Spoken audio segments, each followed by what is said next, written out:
মধ্যে যার টাকা আছে সমাজের মধ্যে তার মূল্য আছে, সমাজের মধ্যে যার টাকা নাই সমাজের মধ্যে তার কোনো মূল্য নেই।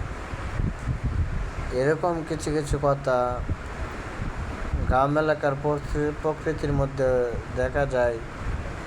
বড়লোক মানুষ কিছু কিছু কথা বলে যা গরিবদের অন্তরটা পুরে ছারখার হয়ে যায়।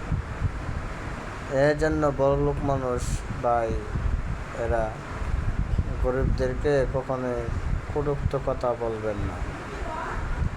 আপনার একটা কথা শুনে যদি মানুষের মন ভাঙে, তাহলে আল্লাহ তাআলা বলছেন মানুষের একটা মন ভাঙা যে কথা, আমার মসজিদ ভাঙা একই কথা।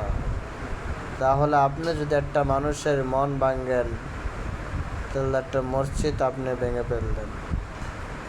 এই জন্য মুসলমান এমন ইহুদির মধ্যে তফাৎ রইল না এই দুইটা কারণে।